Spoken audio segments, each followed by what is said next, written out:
বাংলাদেশের জাতীয় নিরাপত্তার সঙ্গে সংশ্লিষ্ট যে বিষয়গুলো আছে, সীমান্তের সঙ্গে ওতপ্রোতভাবে জড়িত করিডোর বা রিলিফ চ্যানেলের কথা বলা হয়েছে, এই প্রত্যেকটা বিষয় যেন রাজনৈতিক দলগুলোর সঙ্গে আলাপ আলোচনা করে তারপরে সরকার সিদ্ধান্তে আসে, এ ব্যাপারে জাতীয় নাগরিক পার্টি এনসিপির পক্ষ থেকে আমরা স্পষ্ট বক্তব্য আগেও দিয়েছি।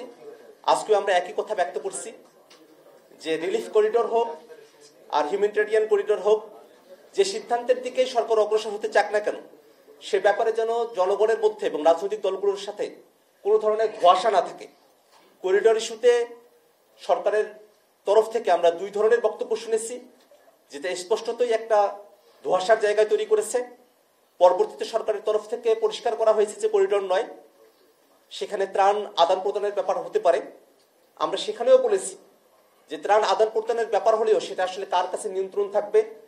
ডিজাইন, এলিগেন্স, বিউটি, সেরা পণ্য সবার জন্য জেভিকো। সেটা কিভাবে পরিচালিত হবে, বাংলাদেশের স্বাধীনতা, সার্বভৌমত্ব বা মানচিত্রের কোনো ধরনের হুমকি সেখানে তৈরি হবে কিনা, প্রত্যেকটা বিষয়ে পরিষ্কার করে রাজনৈতিক দলগুলোর সঙ্গে আলাপ আলোচনা করে তারপরে যেন অন্তর্বর্তীকালীন সরকার সিদ্ধান্ত গ্রহণ করে।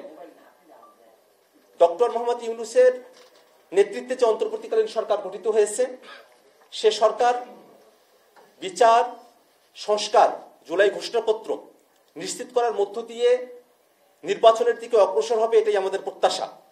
সে সরকারকে 5 বছর ক্ষমতায় থাকতে হবে, একটা দীর্ঘ সময় কাজবিহীনভাবে সরকার সময় পাবে এমনটা আমরা মনে করি না। আমরা মনে করি অন্তর্বর্তীকালীন সরকার সময় পাবে তার কাজের ভিত্তিতে, যে কাজের জন্য যে আকাঙ্ক্ষার ভিত্তিতে অন্তর্বর্তীকালীন সরকার গঠিত হয়েছে, সে আকাঙ্ক্ষাগুলো পূরণ করেই অন্তর্বর্তীকালীন সরকার তাদের দায়িত্ব সমাপ্ত করে নির্বাচনের দিকে অগ্রসর হবে।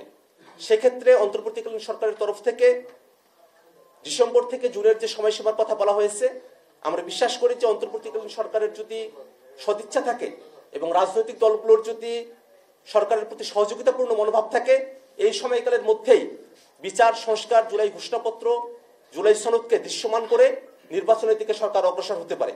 অতএব 5 বছরের যে ক্যাম্পেইন বা 5 বছরের যে আলোচনা চলছে, তার সঙ্গে দলগতভাবে জাতীয় নাগরিক পার্টি এনসিপির কোনো সংযুক্তি নেই।